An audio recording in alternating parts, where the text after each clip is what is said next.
verso 1.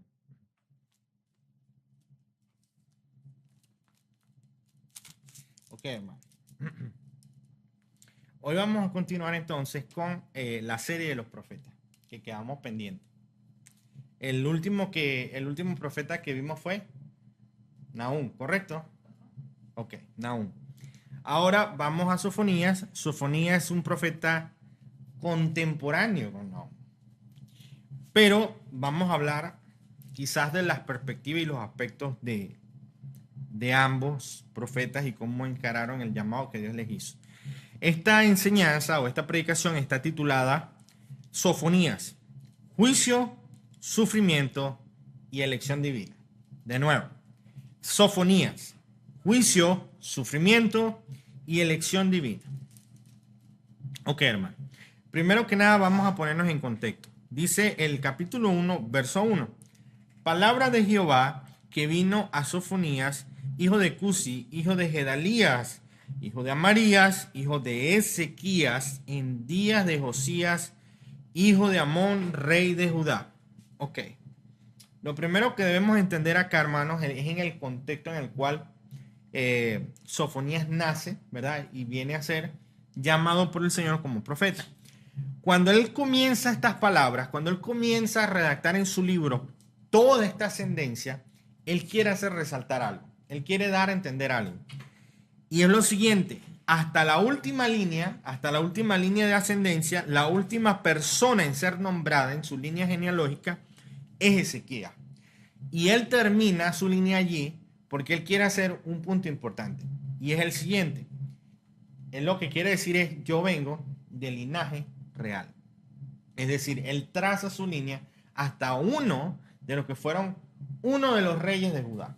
Y él tiene el propósito de hacer esto para dar a entender que él estaba familiarizado con el gobierno, él estaba familiarizado con la monarquía, él estaba familiarizado con el reino y la nación de Judá. O sea, él lo que quiere decir, pendiente que yo soy alguien que he estado allí, he visto de primera mano y he conocido quién es Judá y quién es el reino de Judá y quiénes son sus reyes. Primero, ¿cuál es el contexto en donde se desarrolla Sofonías como profeta? Primero, el pueblo de Israel venía de un legado de unos reyes malvados que persiguieron a los profetas, que toleraron el culto a Baal, que ofrecían incienso a Baal en Jerusalén. Y saben que era común en aquellos tiempos para esta gente en Judá hacer adoración a la luna y el sol en los techos de las casas. Porque yo no sé si ustedes recuerdan que en la arquitectura las casas eran así como una especie de cajitas de fósforo que arriba estaban con espacio para la gente, también como una terracita. Y era ya común y habitual en esta región, en la misma Jerusalén, que personas llevaran adoración a la luna y al sol. Imagínense. No solamente esto, habían pecados dentro de la monarquía de hipocresía, de iniquidad, de extorsiones sin misericordia, y las personas que eran injustas no conocían absolutamente nada de la vergüenza. Ahora, ¿qué es lo que sucede? Ustedes no sé si recordarán que Nahum profetizó en contra de Asiria y sobre específicamente Nínive. Y el punto de Nahum como profeta es: Dios va a derribar y va a destruir a todos los gobernantes tiranos que se levanten contra él. No importa la nacionalidad, no importa la cultura, la etnia, para nada. Dios los derriba. Cuando ellos se levantan hasta un punto tan elevado en donde consideran que casi son dioses y que pueden hacer lo que les venga en gana, Dios dice: hasta aquí llegaste, y los corta totalmente. Ahora, si nosotros hablamos estas cosas del profeta Nahum para Nínive y para Asiria, que eran imperios paganos, ¿qué quedará pues entonces para el propio pueblo de Israel? ¿Qué quedará pues para las propias personas que se dicen ser el pueblo de Dios? ¿Acaso Dios no va a juzgar y no va a castigar al malvado y perverso en su propia tierra y en su propia nación. Ese es el punto de Sofonía. Sofonía entra en la escena cuando Nahum está dando una profecía de juicio contra los paganos y se evoca hacia ellos. Sofonías entra en la escena para hablarle al pueblo de Dios y para traer en un sentido lo que está haciendo Nahum hacia los pueblos paganos, hacerlo contra los gobernantes del mismo pueblo de Judá o del pueblo de Dios en este sentido.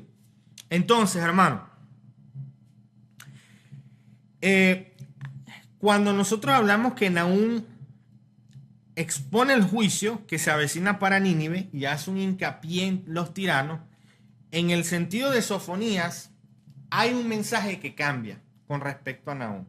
Nahum habla a Siria y a los reyes de Nínive como que ustedes no va a quedar absolutamente nada porque van a ser cortados. Pero para Sofonías termina con un mensaje de esperanza y de aliento. ¿Para quién? Ojo, para el remanente, no para todo el pueblo. Y eso hay que hacerlo notar y luego vamos a ver por qué. Entonces, vamos a decir que cuando Nahum profetiza en un lenguaje de juicio, de erradicación total, Sofonías profetiza en un sentido de purificación de la nación. ¿Por qué? Porque al fin de cuentas no será totalmente destruido. Va a brotar un remanente y el propósito de Sofonías es decir que este remanente que va a brotar obviamente va a venir purificado por el mismo Señor. Otra de las cosas, hermanos, también que podemos ver acá, yo estoy haciendo como una especie de resumen o un sentido general pues, del libro. Otra de las cosas, hermanos, que podemos ver acá en Sofonía es que los profetas demuestran que el Dios Rey soberano en todo el curso de la tierra, hubo muchos imperios que se levantaron. Roma, los mismos persas, los babilonios, que luego van a entrar en la escena, y los griegos. Y todos ellos fueron destruidos. Pero ¿qué sucede con Israel? Hasta el día de hoy, Israel se mantiene. Y yo no quiero entrar en el tema dispensacional, pero hay algo que eso nos dice. Y es que Dios, al que quiere preservar, lo preserva. Y al que quiere sencillamente cortar de la faz de la tierra, lo corta.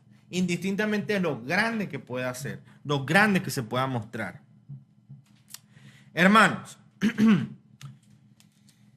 durante el tiempo de Sofonías, los reyes que venían contra el pueblo de Judá fueron Nabopolassar y luego Nabucodonosor, que luego ustedes estudian y entienden un poco más de eso a través de Daniel y otros profetas.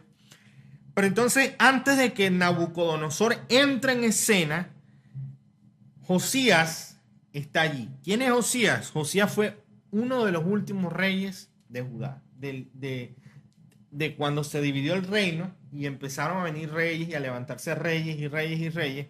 Bueno, de los últimos ya, en esos últimos está Josías. Y Josías es recordado o más que todo señalado por algo importante que se muestra. Y eso es lo siguiente, la reforma de el avivamiento en la adoración al Señor. Es decir, todos los demás reyes, uno o sea, en su mayoría malvados, uno que otras veces se levantaba un rey piadoso que buscaba otra vez llevar al pueblo a la adoración verdadera. Bueno, de esos reyes piadosos pocos que se levantaron, Josías fue uno. Y de los últimos.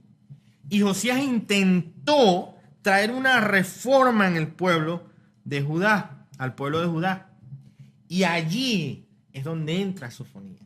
Sofonías, Dios lo llama a profetizar y es levantado a profetizar en el periodo donde Josías estaba gobernando. Ahora ustedes dirán, pero bueno, ¿qué es lo que está pasando entonces aquí? Porque la gente estaba volviendo otra vez al carril, como diría uno. Si la gente estaba buscando al Señor y el profeta, bueno, no es que la gente estaba buscando al Señor, sino que por lo menos un rey se levantó a hacer lo bueno delante de los ojos de Jehová. Eso creo que lo tenemos, si mal no recuerdo, en Segunda de Crónicas, capítulo 35.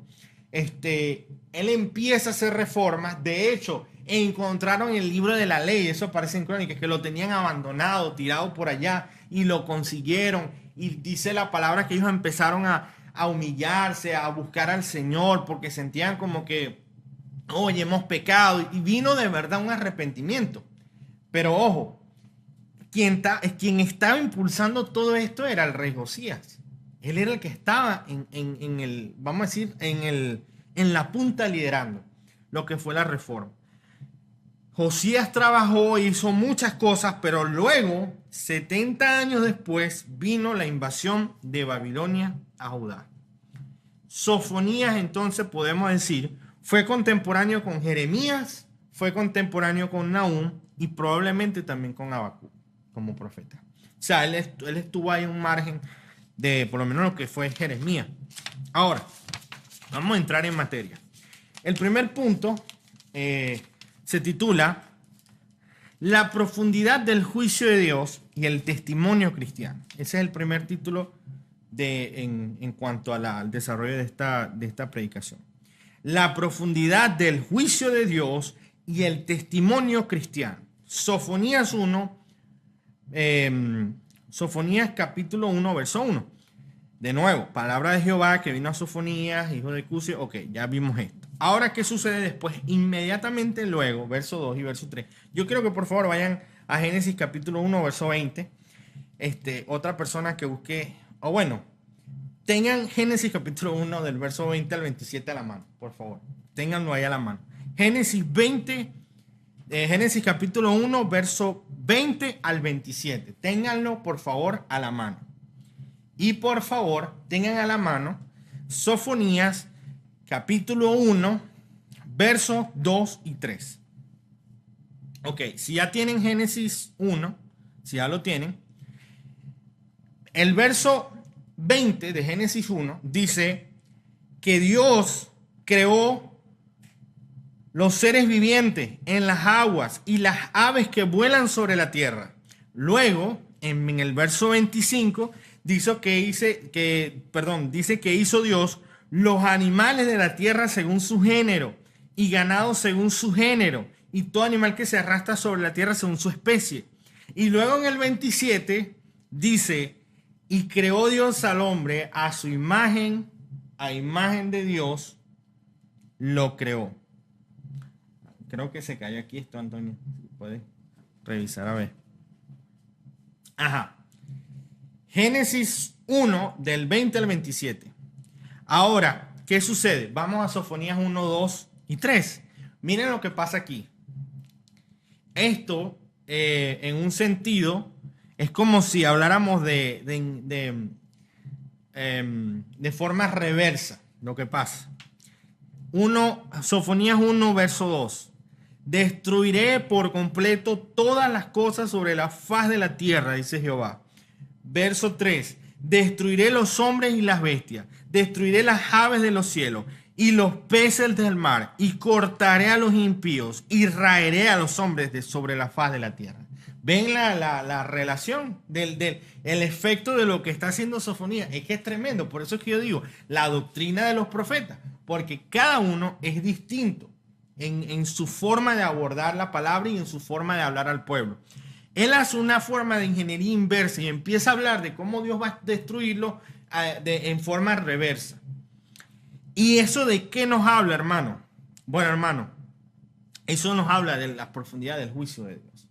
Y tenemos que hablar del juicio de Dios en un sentido más profundo, porque siempre hablamos del juicio de Dios, de que Dios es justo, del juicio de Dios, de que Dios es justo, pero hasta dónde Dios es justo y hasta dónde se extiende su juicio. Bueno, entendamos lo que dice Sofonía.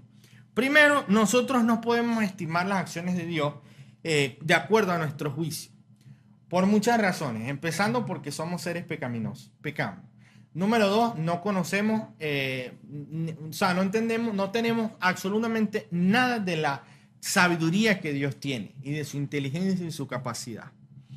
Y sin embargo, en nuestro pecado, en nuestras actitudes, muchas veces nosotros podemos llegar a pensar que quizás Dios no es justo, por algo que está haciendo, que quizás Dios está actuando de una forma quizás totalmente, ¿cómo sería la palabra?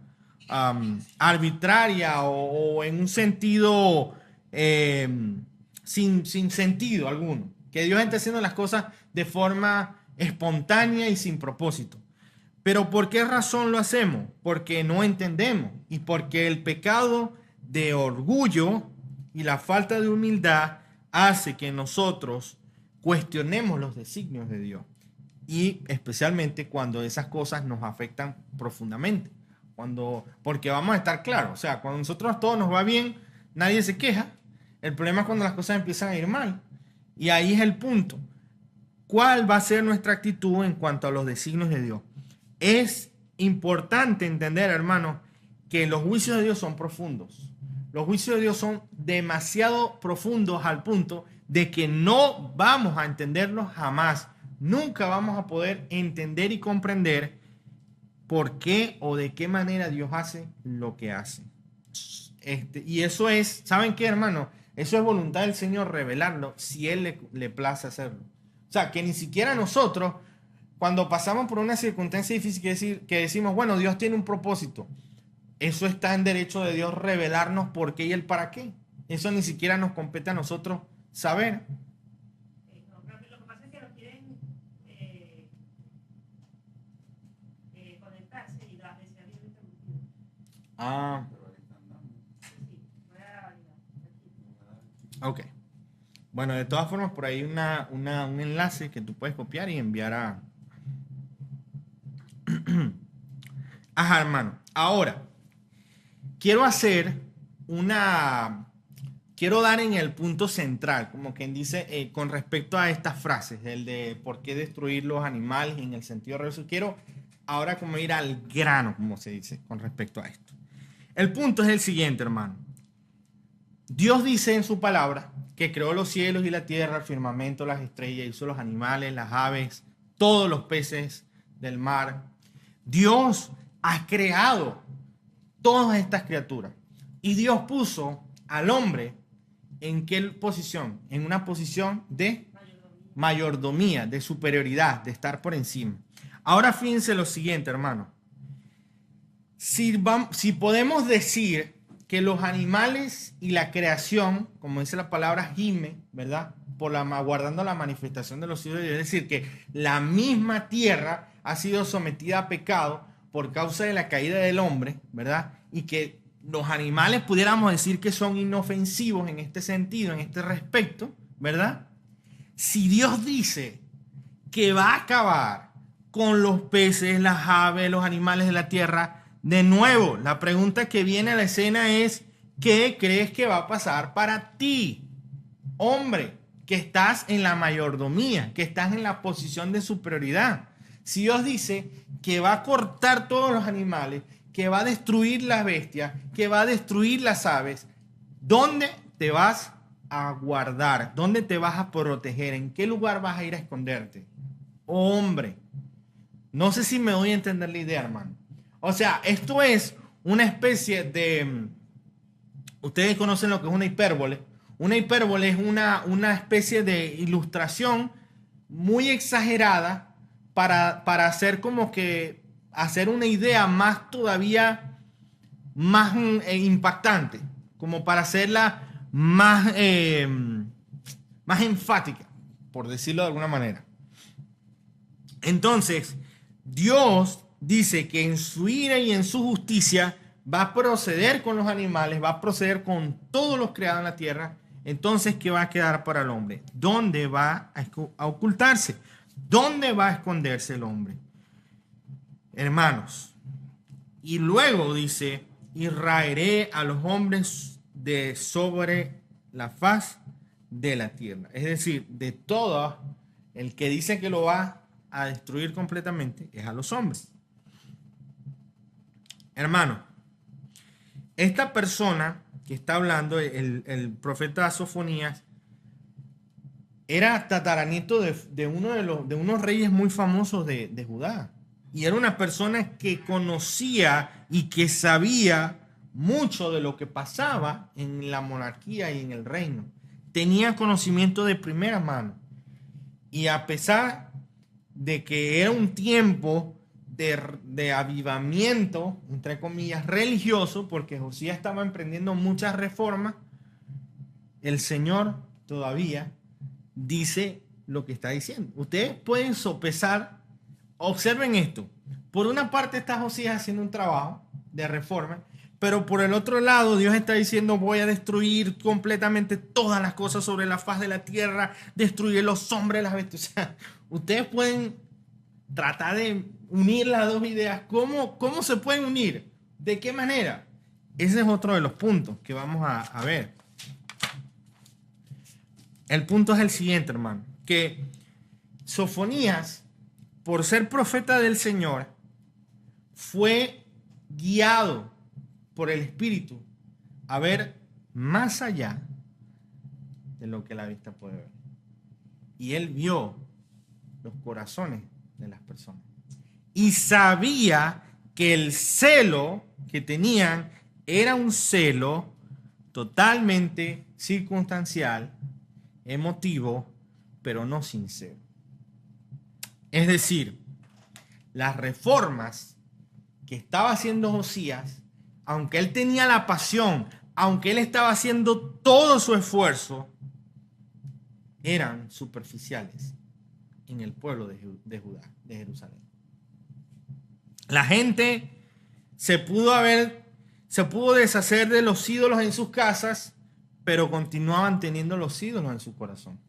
La gente pudo mostrar una especie de obediencia, pero en sus corazones todavía ellos preferían y procuraban pecar en contra del Señor y vivir en ese estado de vida. Incluso hoy mismo nosotros podemos pensar que hay algún tipo de movimiento, avivamiento religioso por cosas que ocurren y ser totalmente una fachada exterior.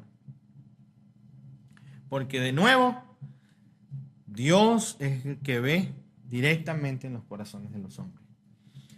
Hermanos, miren, cuando se habla, yo quiero hacer esta referencia porque quisiera tratar de dar a entender un poco más la idea para que haya un concepto más integral del profeta Sofonías y de Josías, sobre todo.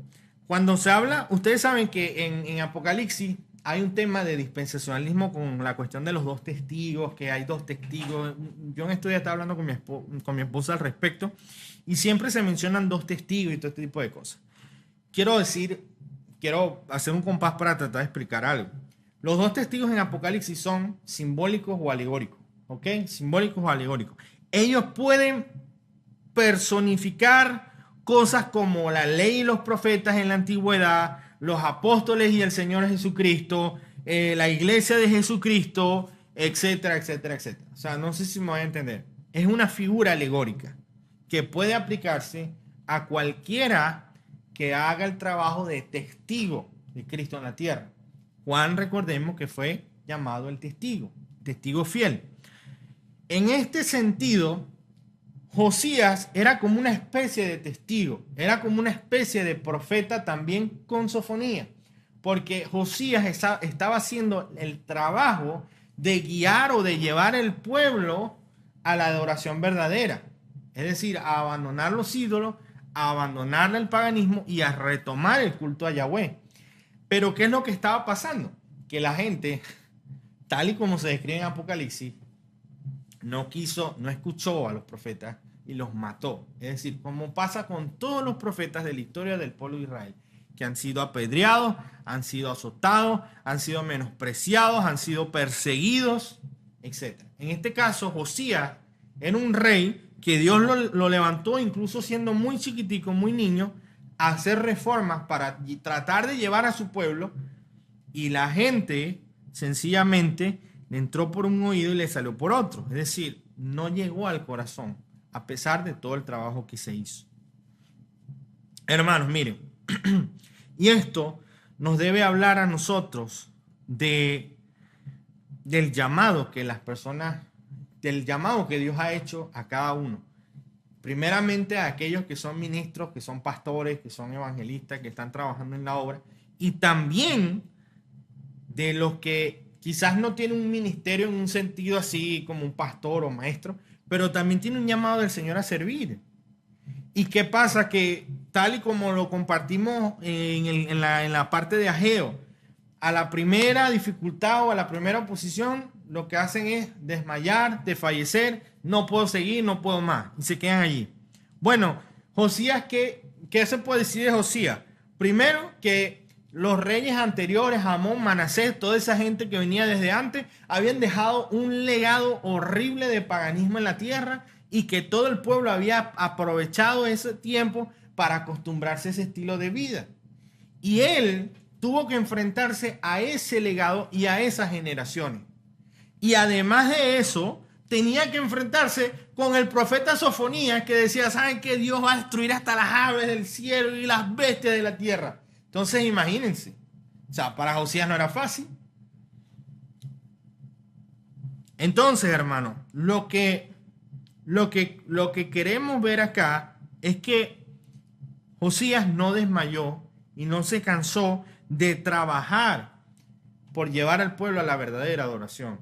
Y sin embargo, Dios, cuando ellos dicen que encontraron el libro de la ley y que se humillaron y que oraron y que hicieron una fiesta y que, o sea, para honrar al Señor y llevaron holocaustos y que hicieron todo eso, Dios dijo, a pesar de que han hecho todo lo que han hecho, mi juicio todavía sigue en pie. Pero no lo verán tus ojos. Es más o menos lo que Dios le habla a Josías. O sea, tú no vas a ver esto, pero yo lo voy a ejecutar. Pero porque has llorado y te has arrepentido, yo tendré misericordia de ti y tú no verás todo este juicio y todas estas cosas. Y realmente el tiempo de reinado de Josías fue breve, fue muy breve. El rey de Egipto, Necao, se levantó en batalla contra el pueblo de Judá. Bueno, no contra el pueblo de Judá. Él iba contra otra tribu, contra otra casa de las casas de Israel. Y Josías se fue a batalla, se disfrazó como para que no supieran que era él. Y en la batalla lo hirieron con flechas y él terminó muriendo. O sea, él se fue, o sea, vamos a decir que él era una persona muy temperamental, o sea, de rápido actuar, muy efusivo, como diría el pastor Gregorio. O sea, una persona muy así, muy volátil, pues. Y bueno, Dios utiliza todos los caracteres, todos los perfiles de las personas, de la manera como Él quiere. Y murió en la batalla, defendiendo el pueblo de Judá, la nación de Israel, en un sentido, pues. Pero lo que queremos ver acá es que la gente, a pesar de que él estaba haciendo todas estas reformas, la gente no había cambiado. La gente seguía siendo igual internamente, porque ellos estaban acostumbrados a un estilo de vida generacional. Y cuando Josías intenta cambiar, ellos lo hacen de forma hipócrita y lo fingen todo. Lo pueden fingir y lo fingieron. Y luego, ¿y saben por qué se puede decir que quizás es difícil? O sea, observar por lo menos de la perspectiva de Josías todo lo que él hizo, porque después que él muere, que se levanta Joacás, dice que el pueblo recayó casi inmediatamente otra vez en la idolatría. O sea, que él hizo un trabajo y después viene el pueblo, bueno, otra vez ya se murió, o sea, vamos a hacer otra vez nuestra vida de, wow, o sea, eso te debe hablar mucho del pueblo y de las raíces de iniquidad en sus corazones. O sea, estaban como que era como que si estuvieran así esperando que pasara algo para después salir a brote, a flor de piel, toda la maldad y el pecado, a decir, bueno, ya vamos otra vez a nuestra vida de antes a pecar. O sea, es tremendo, pero es así. Y no debemos nosotros desestimar que esto no ocurra en nuestros días. Porque el pueblo, en este sentido, era juzgado. 3 razones fundamentales. Primero, no, ya antes de ir allá, quiero decir algo. Actualmente, hermano, Dios se aparece al mundo a plena luz. En su palabra Dios se revela, Dios se muestra, se personifica a través de Cristo Jesús. El Hijo viene a morir por los pecadores y se muestra. Y de verdad son muy pocos los que buscan al Señor. En ese sentido general, de todas las personas que que realmente buscan a Dios, pues, y que puede verse como que sí, va a una iglesia o busca acercarse a Dios, este tipo de cosas. En ese sentido general, en comparación con el mundo, son muy pocos. Pero no debemos desestimar que aún a pesar de ese poco que está ahí a nivel general, dentro de los que lo hacen sincera y genuinamente, es otro poco del poquito. No sé si me voy a entender. ¿Por qué son aquellos pocos? Bueno, hermano,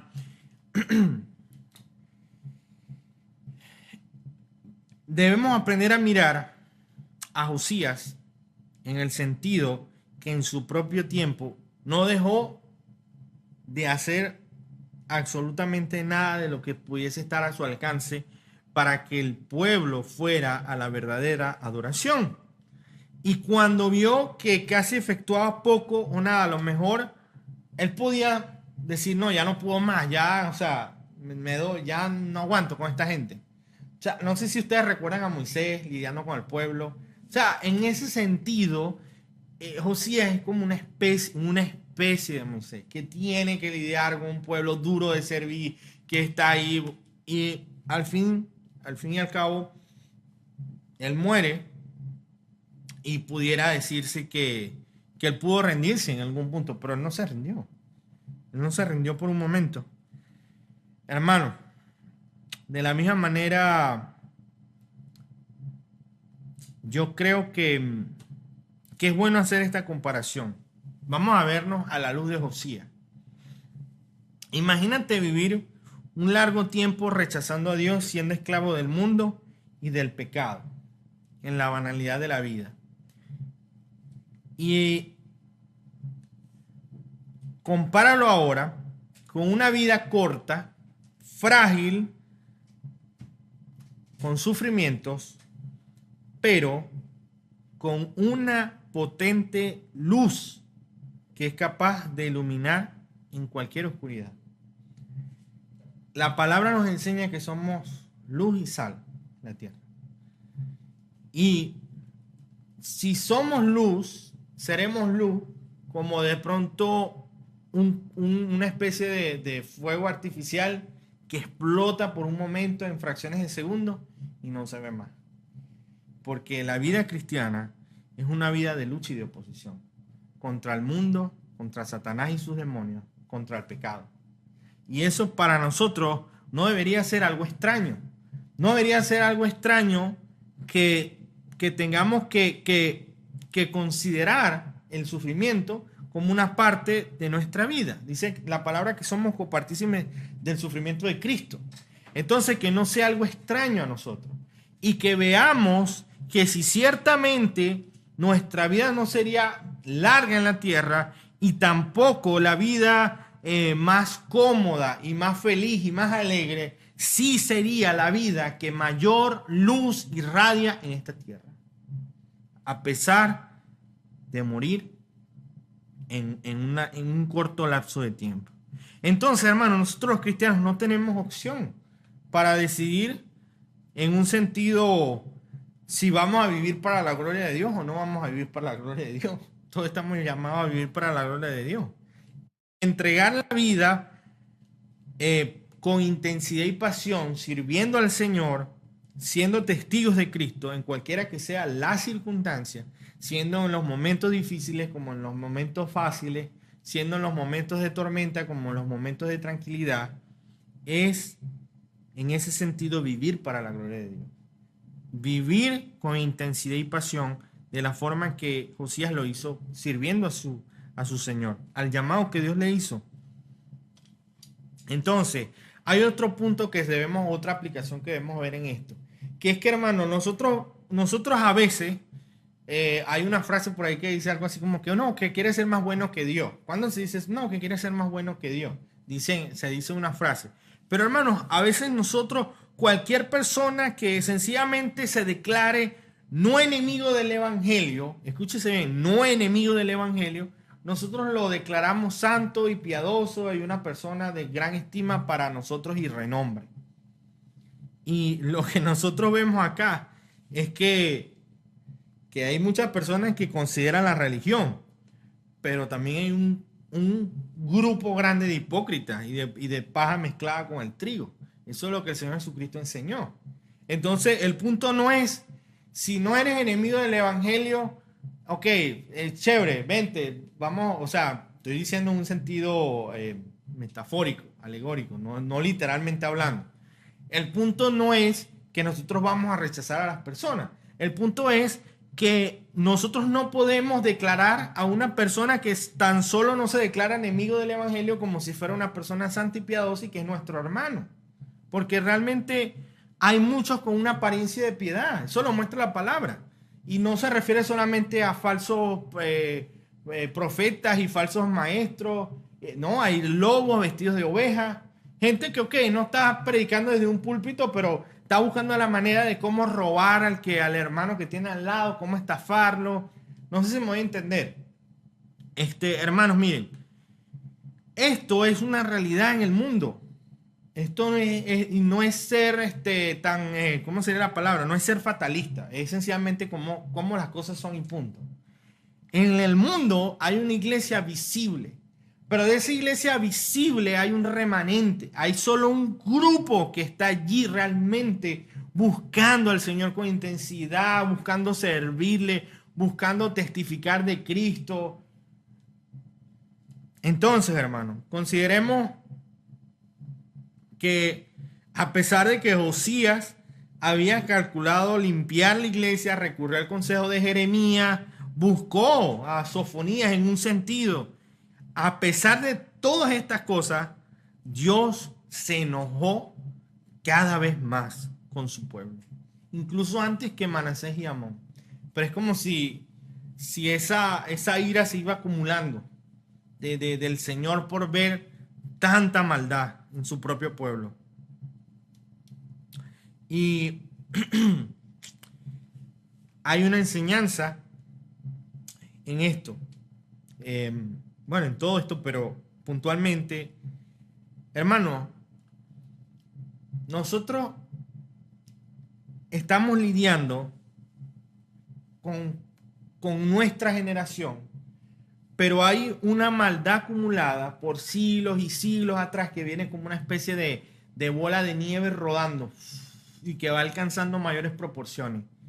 Y ahora, cuando vemos un mundo en convulsión, en desastre, en caos y tantas cosas, y vemos mucho de lo que está pasando, a veces nos extrañamos y decimos, bueno, pero ¿qué está pasando? Porque, o sea, realmente la gente, el pueblo, la iglesia está buscando al Señor y está entregándose y está haciendo, y si lo están haciendo, porque no voy a decir que no vamos a decir que no hayan personas que verdaderamente estén trabajando y sirviendo al Señor. Entonces, ¿por qué pasan estas cosas? ¿Por qué siguen pasando? Bueno, podemos ver acá un antecedente histórico.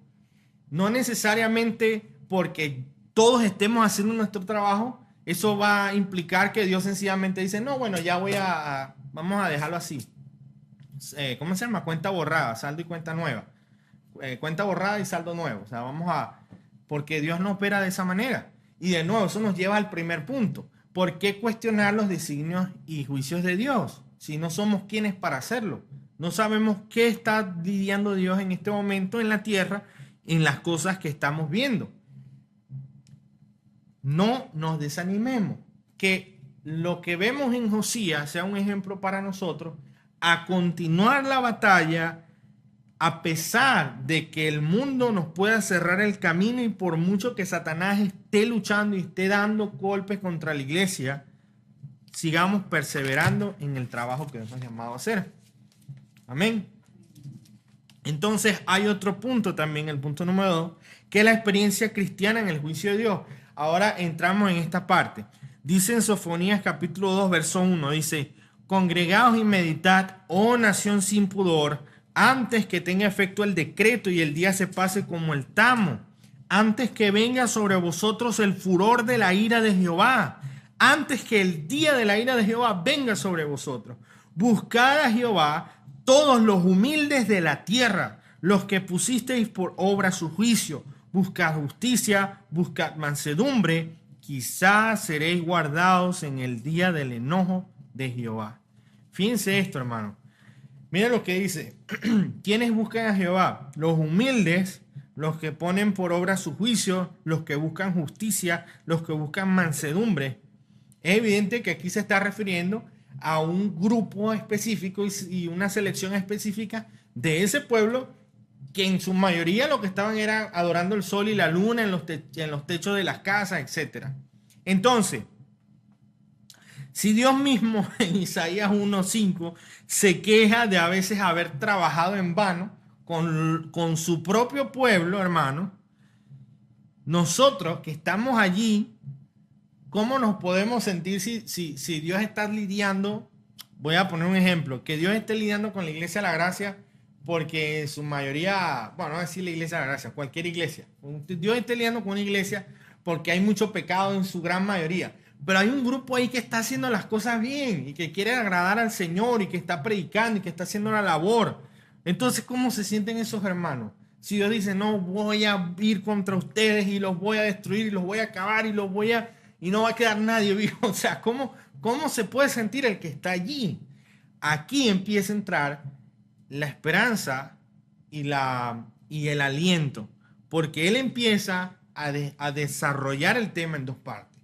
Porque él dice que quizás aquellos, los humildes de la tierra, sean guardados en el día del enojo de Jehová. Hay un precedente para algo que viene después.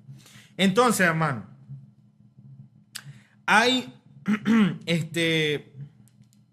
hay tres clases, o se describen tres tipos, claro, hay más, pero por lo menos tres tipos de pecadores. Primero, los que se olvidan de Jehová, del Señor, y adoran solamente a esos ídolos, a los ídolos que tienen. Número dos, a los que adoran tanto al Señor como a sus ídolos también. Y hay aquellos que se olvidan totalmente de cualquier tipo de adoración y no quieren saber nada de lo espiritual. Que ahí podría entrar la categoría de los ateos, de quizás los que no son ateos, pero sencillamente ignoran a Dios, ignoran lo eterno, todo este tipo de cosas. Y Dios va a juzgar estos pecados, obviamente los va a juzgar aquí en este libro, pero los juzga consecuentemente en todas las eras de la tierra, porque estas actitudes las tenemos todavía hoy, en este periodo de tiempo.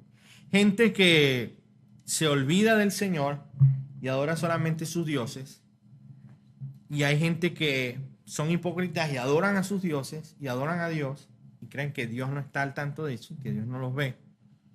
Y hay aquellos que totalmente se olvidan de todo lo que pudiera ser lo espiritual, lo trascendente, lo eterno. Viven de forma materialista, así, en un sentido, creen en lo que pueden tocar, etc. Eso es algo que tenemos hoy también. Y dentro de esta profecía contra todos estos pecados, el Señor no solo habla de Judá y de Jerusalén, sino que él ahora hace lo mismo que hizo con las aves, las bestias y todo lo demás, que las pone primero en una posición de que sí, yo voy a destruir todo esto para que tú veas ahora que voy a ir después contra ti. ¿Y dónde te vas a meter? Y Dios hace lo mismo aquí con las naciones, porque él empieza a describir todas las naciones alrededor, Filistea, luego Moab y Amón, luego va contra Siria, contra Nínive. Nosotros sabemos que ya Nahum trata con ellos directamente, pero él las menciona en los versos 4, 7, 8, 11 del capítulo 2 de Sofonía. ¿Saben para qué? Para decir de nuevo lo mismo. Si estas naciones que son paganos, que sí, ellos no me tienen que dar cuenta porque ellos son paganos y tienen sus dioses, pero ¿sabes qué? Yo voy a hacer justicia contra ellos. Ahora, después que yo haga con ellos, yo voy a ir a ti. Voy a ir contra ti. Porque tú eres mi pueblo, tú eres de especial tesoro para mí y yo voy ahora después a tratar contigo. Es una advertencia bastante grave, hermano. Si Dios juzga los pecados de los paganos, ¿cuánto más juzgará los pecados de Judá, la nación santa de Dios? Imagínense esto. Porque, hermano, lo que pasaba en Jerusalén era tremendo. Había hipocresía, falsa adoración, impiedad, falta de consagración, una falta de consagración terrible. Escuchen esto, yo cuando leía esto, yo decía, ¿por qué siento que se parece a nuestros tiempos? Decía yo. Los profetas eran livianos, les faltaba seriedad de pensamiento y de interés, eran traicioneros porque hacían descarriar al pueblo. Los sacerdotes contaminaban todo lo que tocaban, aún el santuario sagrado. Hermano, esto es en el Antiguo Testamento. Pero si nosotros hiciéramos una traducción, aquí pudiésemos hablar de los pastores livianos, que no tienen seriedad, no tienen interés, los falsos maestros que son traicioneros porque desvían al pueblo ante las cosas materiales, ante tantas cosas que son efímeras, que van a perecer con el tiempo, que no son eternas. Todo esto lo podemos traducir a este tiempo. ¿Y qué pasó, hermano? Que ellos pensaron, no, eso no va a ocurrir acá. Ellos dijeron, no, Dios no va a hacer justicia. ¿Dónde está ese verso? Quiero leerlo.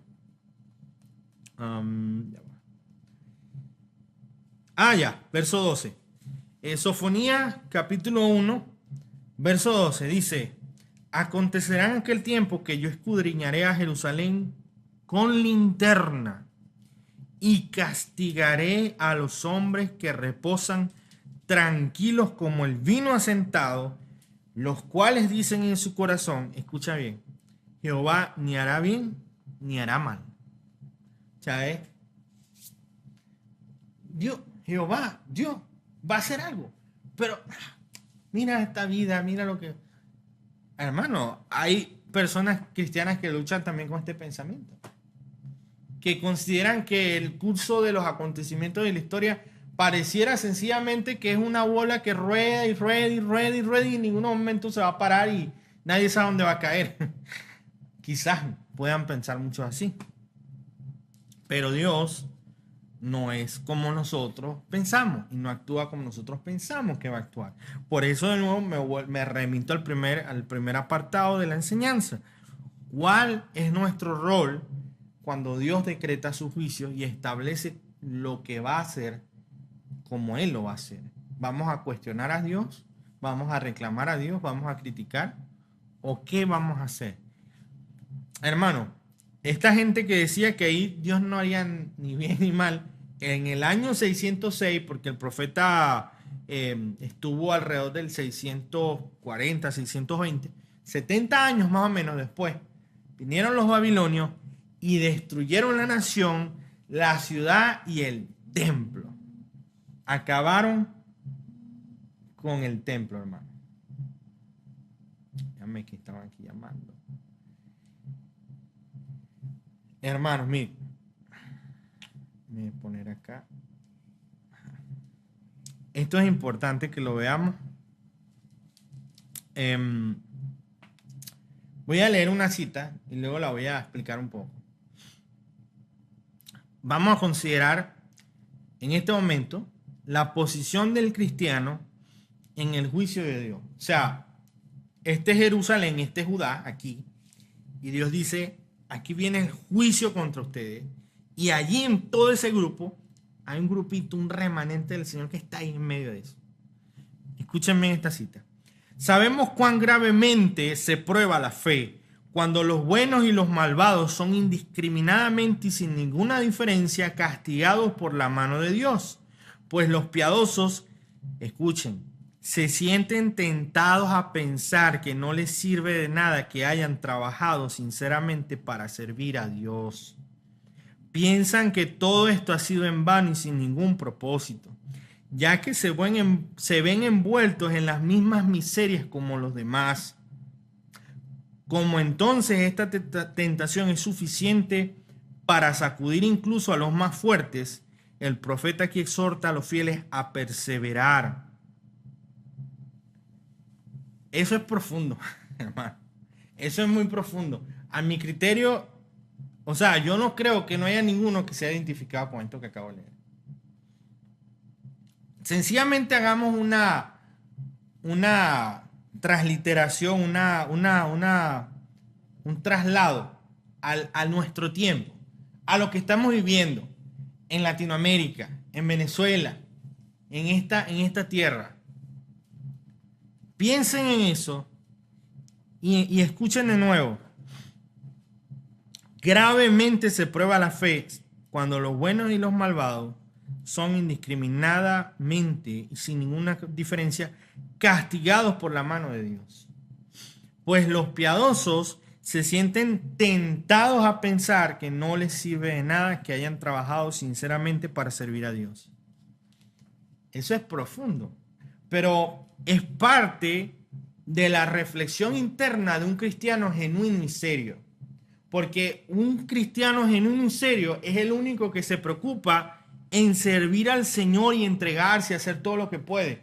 Y es difícil, hermano, que usted cuando se entregue, o yo cuando me entrego en servicio al Señor y haciendo todo lo que podemos hacer, es difícil que uno no espere que por lo menos las cosas van a cambiar en algo. Estamos tratando de hacer un examen interno.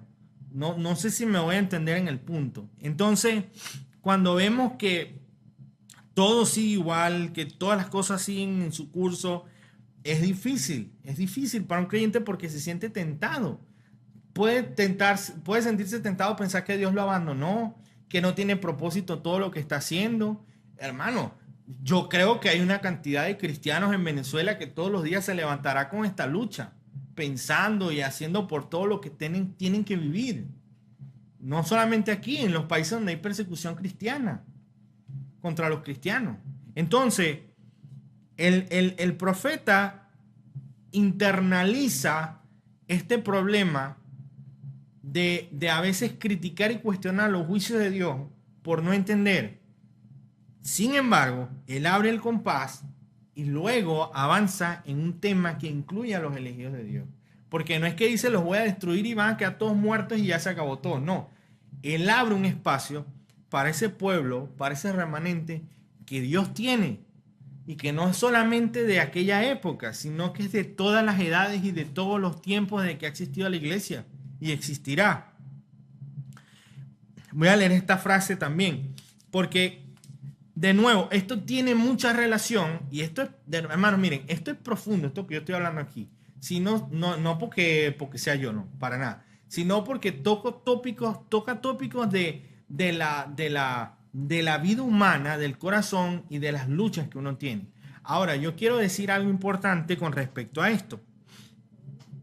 La frustración, la decepción, el sufrimiento, el cuestionamiento, estas son cosas que solamente las viven las personas no cristianas, las vive el cristiano también.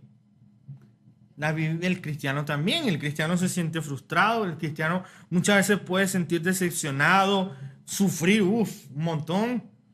Cuestionar es parte. Ahora, ¿y por qué se relaciona esto? Ahora este es mi punto. ¿Por qué se relaciona entonces con lo que estaba pasando el pueblo de Judá, de lo que estaba pasando en Jerusalén, lo que iba a pasar en Jerusalén y cómo Dios había levantado a Sofonía? Porque en el pueblo sí había unos que sinceramente buscaban a Dios. Aunque la mayoría era hipócrita, habían unos que sí buscaban a Dios sinceramente. Y ellos entonces estarán en medio del asunto preguntándose, pero bueno, ¿qué va a pasar con nosotros? Si Dios va a destruir todo, ¿qué va a hacer de nosotros? Sí tiene una relación, inclusive, hermano, hasta cómo vivimos la vida cristiana. Porque de nuevo y repito, el hipócrita, el que no hace las cosas con sinceridad, de forma genuina, que tiene esa disposición y pasión, sencillamente le da igual. No, que Dios va a destruir esto. No, bueno.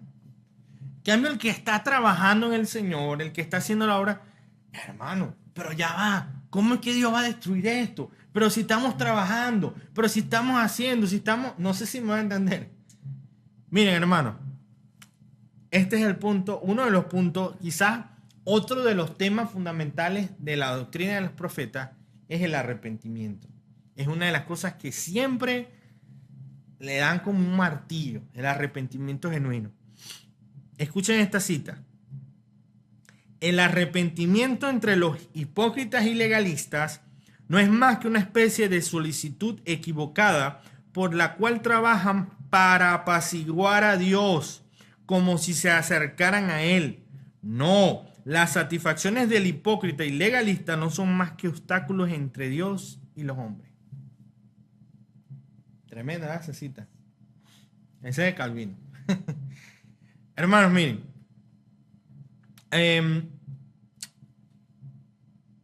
Cuando en el Antiguo Testamento se hablaba que ya Dios estaba cansado de los sacrificios, de los holocaustos, de sus fiestas, de sus cosas, y que ya Él no quería saber nada de eso, ¿por qué ustedes creen que Dios estaba cansado y estaba harto de eso? Por la hipocresía. Por la hipocresía. Más nada. Y no pasa esto en el día de hoy. Yo ayer publiqué un estado, quizás muy polémico, donde hablé de que no, que la gente está hablando, que si las iglesias, que si en las casas. No, mire, hermano, en la iglesia hay mucha hipocresía. Y eso hay que decirlo. Todo, general. Si no es por legalismo, por las ropas, si por esto, si por aquello, si es cómo se para, si es cómo se viste, si es cómo se hablan, si es cómo... Y la gente se puede habituar a vivir una vida de rituales de alguna forma para, voy a apaciguar a Dios, es como una especie de tradición y costumbre. Pero decir que, oye, que de verdad quiere hacerlo, que de verdad tiene una pasión, una intensidad, no. Y ojo, no quiero decir con esto que no haya que disciplinarse en los medios de gracia, que sí, que hay que orar, que es verdad, eso es verdad. Pero hermano, siempre tenemos que hacerlo buscando un corazón sincero y genuino. Señor, ayúdame a orar. Señor, yo quiero orar, pero a veces no quiero, pero ayúdame. Pero, o sea, no ponernos a hacer una cosa como una especie de ritual para salir del paso. Y a veces estas cosas se vuelven un obstáculo entre la mediación de Dios y los hombres. Porque Dios lo que quiere es que tu corazón se quebrante, se rompa en llanto. Que tu corazón observe realmente lo que Dios quiere y demanda, que es una vida para agradarle a Él, no para verlo como el recaudador de impuestos al que tengo que darle todos los días no sé cuántos ayunos, más no sé cuántas oraciones, más no. Él es nuestro Padre, es lo que dice la palabra, y busca esa relación. Entonces, el profeta ahora llama a los fieles, a los justos, en este sentido, los que ahí estaban sinceramente luchando. Porque, hermano, vamos a ser honestos también. Esta gente que estaba en medio de todo ese desastre, ¿ustedes creen que ellos tampoco luchaban contra las tentaciones? ¿Que ellos no luchaban contra ser arrastrados, contra el paganismo, contra todo este tipo de cosas? Era lo mismo que pasaba en Corintios. En Corintios sí, que la iglesia, que nada, esa iglesia un montón de problemas. ¿Y ustedes creen que ellos no luchaban? Tenían tanto alrededor, tanta presión del mundo, claro, eso no los condona, no los justifica, pero lo que quiero decir es que no estaba en una posición fácil, porque el cristiano nunca en este mundo va a estar en una posición fácil. Él siempre está acechado y acosado por, si no es el mundo, es Satanás y sus demonios, y están ahí siempre en esa presión. Entonces, el profeta los llama a ellos a cultivar la humildad para que puedan soportar con paciencia el juicio de Dios. Ahora, hay un versículo en 1 de Pedro 5:6. Imagínense a qué se refiere esto. Cuando dice, humíllense bajo la poderosa mano de Dios. Y cuando él dice humíllense, es como si la idea ilustrada en un sentido de imagen, es como si Dios hace así y va a aplastar así, a aplastar todo. Así. Y aquí es humíllense, es decir, bajo, sumiso, amén, Señor. O sea, tú reinas, tú gobiernas, yo me humillo, tú haces como quieras. Esa es la idea. Primera de Pedro 5:6. Porque ¿qué van a hacer los que no cultivan la humildad? ¿Qué van a hacer? Señor, ¿por qué? ¿Hasta cuándo? Pero entonces, ¿cómo puede ser? Y empieza... Y eso realmente no glorifica a Dios.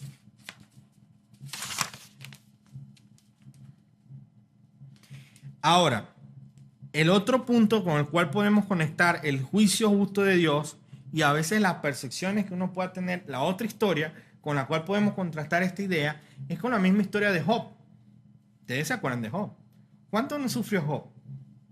Y a pesar de todo lo que sufrió Job, ¿verdad? ¿Cuál era el tema esencial en la controversia de las discusiones que tenía él y sus amigos? No, pero ¿por qué Dios me hace esto? O sea, estoy parafraseando. Si yo he sido esto y he hecho lo otro, y los amigos, no, tú pecaste, tú has hecho algo, y eso era, y estaban ahí en ese plan. De nuevo, ese es el punto. Nosotros jamás vamos a poder en ninguna manera justificarnos ante Dios por ninguna forma. Por más que quisiéramos vivir en una especie de vida piadosa y de santificación, no somos Dios. Y Dios hace las cosas con un propósito y un entendimiento que Él solamente tiene. Nosotros no tenemos ese entendimiento y no por eso podemos, por esa razón, nada más por esa razón no podemos juzgarlo. Porque nosotros no somos omniscientes y no somos sabios, infinitamente sabios. Empezando por ahí. Segundo, que somos pecadores por naturaleza y es una tendencia. Entonces, hermano, estoy seguro que si alguien fuera a cuestionar a Dios por algo, ni siquiera lo haría de la forma que debiera ser cuestionado. O sea, no hay manera. Entonces, el profeta habla a todos los justos para que entiendan que en este sentido el juicio del Señor iba a ser una herramienta de purificación para su pueblo. Porque para los cristianos el diseño de la aflicción tiene el propósito de hacernos humildes y sumisos a la voluntad de Dios. Este es el efecto de la aflicción en la vida cristiana. En la vida cristiana, hermanos, todo tiene propósito, hasta el sufrimiento y la aflicción. En la vida no cristiana no es así. El no cristiano, el impío, puede sufrir sin ninguna causa aparente y sin ningún beneficio y propósito, solamente por el hecho de sufrir. Pero no es así en la vida cristiana. Ahora, este es el tercer punto. Y en el tercer punto vemos ahora cómo ahora viene el bálsamo, después de Sofonías haber, tú sabes, con todo, viene el bálsamo porque entra la parte de esperanza y de aliento a su pueblo. Y el tercer punto es la universalidad del mensaje del evangelio. De nuevo, el tercer punto es la universalidad del mensaje del evangelio. Sofonías capítulo 3, verso 9. Dice, en aquel tiempo devolveré yo a los pueblos pureza de labios para que todos invoquen el nombre de Jehová, para que les sirvan de común consentimiento. Sofonías 3:12. Y dejaré en medio de ti un pueblo humilde y pobre, el cual confiará en el nombre de Jehová. Sofonías 3, verso 15. Jehová ha apartado tus juicios, ha echado fuera tus enemigos. Jehová es rey de Israel en medio de ti, nunca más verás el mal. Y esta es la universalidad del mensaje del evangelio. Porque ¿quién puede decir aquí, cuando dice, devolveré yo a los pueblos para que todos invoquen el nombre de Jehová? ¿Cuáles pueblos? Todos los pueblos, de todas las naciones. Devolveré yo a los pueblos pureza de labio. Hermanos, miren. Él ahora considera que él hace lo siguiente. Él está hablando aquí contra el pueblo en su mayoría y está anunciando los juicios. Ahora, ¿qué hace? ¿El profeta qué hace? Agarra y dice, ok, bueno, ya hablé contigo, ahora voy a hablar contigo. Y habla ¿a quién? A su pueblo, a sus escogidos, a sus elegidos, a ese remanente que está ahí. Como que él cambia de dirección así de una forma muy rápida. Y eso se dan cuenta aquí, porque ustedes van leyendo el capítulo y ven cómo cambia todo de pronto. Entonces, ¿qué hace? El Señor cambia su discurso porque empieza a hablarle ahora a su remanente y ahora él como que recoge a su grupo y le empieza a presentar la esperanza del perdón y la salvación. No solamente eso, les da una revelación. Y la revelación es que en los planes del Señor, en sus propósitos, Él va a alcanzar a todos los pueblos de la tierra.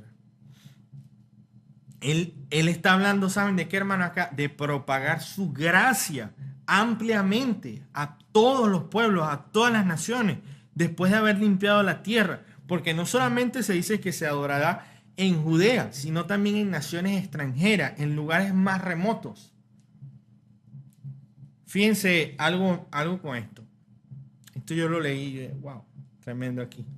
Fíjense las implicaciones de esto, hermano. Miren, si el Señor trae destrucción contra Judá, Jerusalén, y vamos a decir que destruye y acaba, y claro, hay un remanente, pero ¿qué iba a pasar con las naciones alrededor? ¿Qué podían decir las naciones alrededor? Las naciones alrededor cuestionarían el amor de Dios, a Dios, y el amor por su pueblo. Porque las naciones dirían, bueno, pero si ese es el Dios de ellos, imagínate, los acabó, los destruyó, los exterminó, ¿cómo es posible? O sea, eso podía ser, es un reproche o una burla, pues, que pudieran ser. Pero ¿saben cómo Dios se blinda y se cuida de todo esto? En el sentido que Él dice que Él va a purificar a las demás naciones para que ahora las demás naciones, esas que se pueden burlar y reprochar, lo adoren a Él y lo exalten a Él. Eso es tremendo, porque eso habla eso es como una contraprofecía, no es una cosa así que Dios se arma y se prepara y se establece para que nadie pueda levantar y pueda dar un falso testimonio contra el Señor, porque ahora todos invocarán el nombre de Dios en todo lugar. Hermanos, miren, cuando nosotros hablamos de invocar el nombre de Dios, hay una palabra, fíjense algo, yo primero voy a dar un contexto con respecto a eso. El lenguaje miren, el lenguaje tanto en los tiempos pasados como en estos tiempos implicaba mucho. Fíjense lo siguiente: un rey que iba con otro rey, que salían, mucho de la batalla, si se luchaba o no se luchaba, se determinaba en las negociaciones. Se determinaba en el punto donde unos a otros se dirigían la palabra y cómo se hablaban. Bueno, sí, esto no me parece. O sea, en esa comunicación entre sus embajadores, entre sus enviados, pues. Entonces, la comunicación es una cosa fundamental en toda la humanidad y en la historia de la humanidad. ¿Por qué? Porque nosotros podemos ver hasta cuál es la percepción y la actitud de uno y otra persona. Porque, hermano, si ustedes ven dos personas que se están insultando, ustedes no van a pensar que se quieren y que se aman, sino que se llevan muy mal. Entonces, eso habla mucho. De hecho, cuando nosotros vemos actualmente en esta era, cómo las naciones se hablan, vamos a decirlo así, la jerga, las definiciones, los términos. Voy a dar un ejemplo: Estados Unidos y China, la forma como se hablan. Ustedes ven eso y, pero es una cuestión muy polémica, no sé si me va a entender, es controversial, ustedes ven allí la cuestión. Entonces, de la misma manera pasa, así como pasa entre dos reyes, pasa entre Dios y los hombres. La comunicación. ¿Cómo se comunica? ¿De qué manera? Ahora, Dios tiene un lenguaje hacia los hombres y el hombre tiene un lenguaje hacia Dios. Génesis 4:26 dice: y a Set también le nació un hijo y llamó su nombre Enos. Entonces, desde ese punto, fíjese, los hombres comenzaron a invocar el nombre de Jehová. Y hay una comunicación entre Dios y los hombres, entre los hombres hacia Dios y los hombres. Ahora, ¿qué es lo que sucede? El hombre está incapacitado. El lenguaje de comunicación que tiene el hombre hacia Dios es caído, es deficiente. El que determina la comunicación es Dios mismo, porque Él es el que está en la posición de autoridad. Hermano, esto es tremendo. Esto es, a mí me voló, como dice la gente. Cuando ustedes saben, cuando Isaías 6, que dice la palabra en Isaías, que él vio al Rey de Reyes y Señor de Señores, que estaba y estaban los serafines, ¿qué fue? Cuando él dice: he muerto, yo soy muerto yo porque soy de labios impuros, pues mis ojos han visto al Rey. ¿Qué fue lo que hizo el Señor? Agarró un carbón, ¿y qué hizo? Se lo pasó. De eso es que está hablando Sofonías aquí. El que determina el lenguaje es Dios. Y Dios lo determinó con Isaías, purificando sus labios. Y Dios lo determinó con la iglesia de Cristo, con todos sus elegidos, por medio de la muerte de Cristo Jesús en la cruz del Calvario. Dios purifica a las naciones para que las naciones puedan entonces verdaderamente levantar adoración a Él. Y hermano, siempre la lengua y toda la cuestión del lenguaje, digamos que Dios en este punto, cuando purifica los labios, es como que ahora sí te permito que me hable. No sé si me voy a entender. Antes no te dejaba hablar, ahora sí, estás purificado, ahora sí háblame. Él cambia la tónica del lenguaje de juicio y de ira y de enojo por el pecado en un lenguaje de amistad, de fraternalidad, en un sentido. Se puede decir así. Pero hermano, esto de los idiomas y las lenguas, eso lo vemos en la palabra. Tenemos el caso de la Torre de Babel. Hay muchas cosas que eso tiene que estudiar. Así que bueno, no vamos a ahondar mucho en ese tema. Pero ya para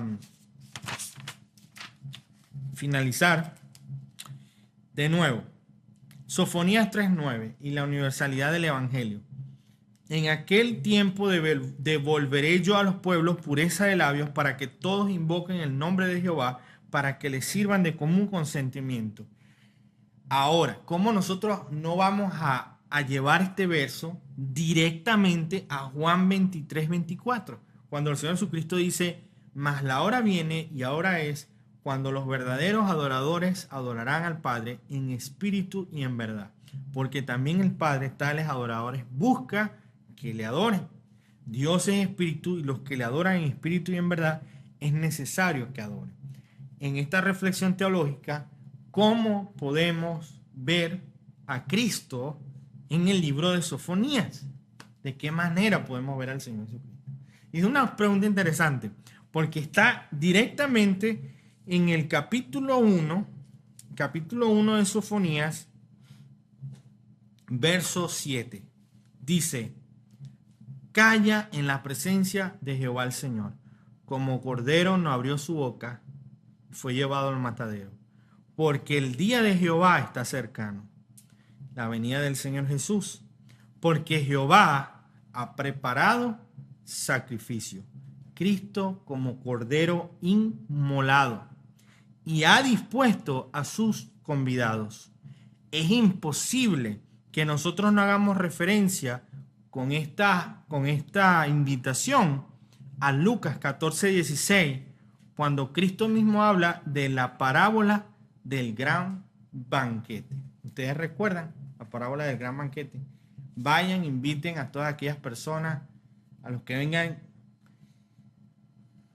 Y hermano, Dios ha dispuesto un gran banquete para sus elegidos, para su pueblo, su remanente. Y esta es la realidad que vivimos nosotros los cristianos. En todas las edades debemos entender lo que significa humillados bajo la poderosa mano de Jehová. Esperamos, hermanos, en Él, en su asistencia, porque somos su pueblo, sin cuestionamiento, sin críticas y reclamos, entendiendo que podemos a veces sentirnos mal, que podemos vernos frustrados, decepcionados, pero hermanos, recordando siempre que Él siempre nos dará una esperanza y un aliento, por más difícil que sea la situación que vivamos. Y la tenemos en el hecho de que si Él se dio a sí mismo, ¿cuánto más nos dará todas las cosas? Así que el Señor bendiga su palabra. Padre, te damos gracias, te glorificamos, solamente tú eres Dios, Padre. Queremos agradecer la oportunidad que tú nos has brindado de estudiar tu palabra, de aprender, de conocerte, Señor, cada día más a través de ella, Señor. Queremos honrarte, glorificarte. Ayúdanos.